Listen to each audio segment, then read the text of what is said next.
Hello guys, Greg back with another video. So today I'm doing episode 11 of my Cheap But Good Fragrance series. There's a playlist on the channel with all 11 videos, so you can just click on that playlist and it will bring up a list if you want to catch up on all of those. I'll also leave a link for all the videos in the video description below. Before we get started on this one, as always, quickly watch of the day. Today I'm wearing my Tissot PRS 516. So onto the fragrance. Now, the reason I'm reviewing this one is predominantly because of the two perfumers behind it. It's kind of like the Dream Team collaboration. So this was produced by Chanel's Jacques Polge and Dior's Francois Demachy. The brand is Emmanuel Ungaro, and this is called Ungaro pour l'Homme 3, or Ungaro pour l'Homme 3, as we would normally say in English. Emmanuel Ungaro, he's a retired French fashion designer.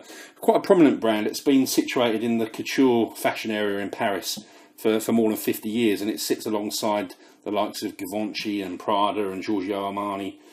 And the brand is currently owned by the Ferragamo group. So before we get into the fragrance, have a quick look at the presentation. Won't say too much, you can see it for yourselves. Black box, gold writing. Same theme on the bottle. It's a gloss finish.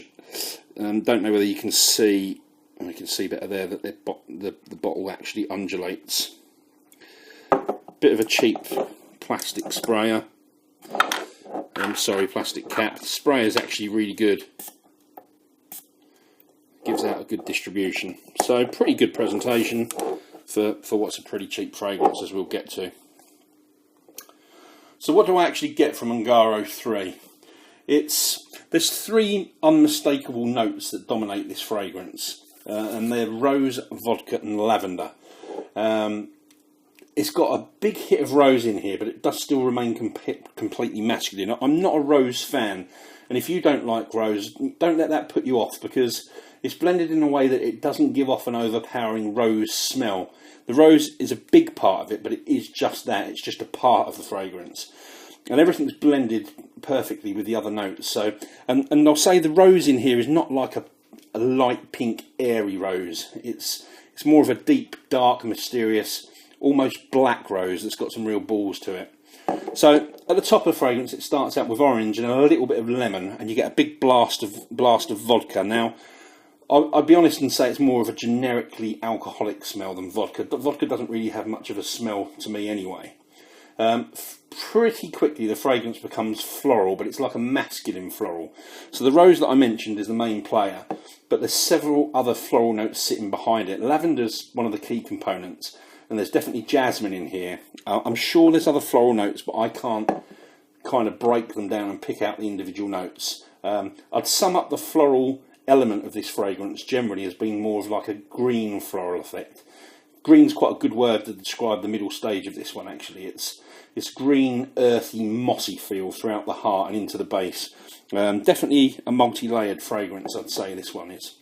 So, for me, the best stage of this one is actually the real end of the dry down after, I don't know, 4 or 5 hours. There's a beautiful mix of sandalwood, musk and cedar, and it really kind of lingers on the skin.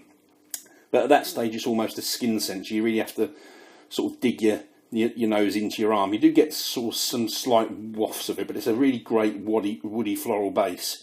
The base has also got a dry, earthy patchouli in there, but that doesn't hang around as long. It disappears and leaves that beautiful woods and florals that I mentioned.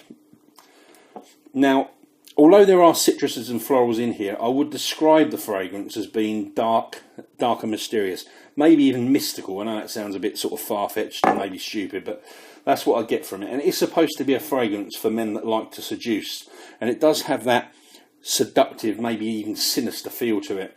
One of the things I really like about this one is I can't think of any other designer fragrance that smells like it or even feels like it. It's really far removed from, a generic designer, crowd-pleasing type of fragrance. It definitely wasn't designed as a mass-appealing commercial fragrance. It's more for the fragrance connoisseur. Someone wants to stand out, someone that wants to be a little bit different. Can't give you any comparison for this one. I think, I've smelt hundreds of rose fragrances, but nothing really smells like this. So I'm going to say that this is actually a unique one. If I was giving you occasions for it, it's a great nighttime fragrance. If you want to stand out, but not in a loud way. So It's one of those fragrances where people are going to smell it, but it won't blow them away. They're probably going to want to come in closer to see what the smell is and see if it's actually you that's giving off that smell. So it's going to draw people in.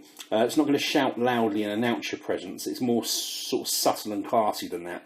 But overall, although it does work well as that nighttime type of fragrance, I still think this is a good everyday scent. You can wear it to the office or wherever you work.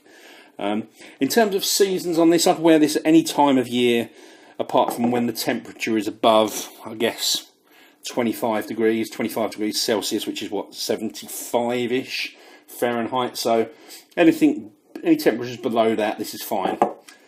Performance-wise, the total longevity on this is pretty good for me. Probably about 8 hours that I can smell it, but that's when I'm really trying to smell it. The actual,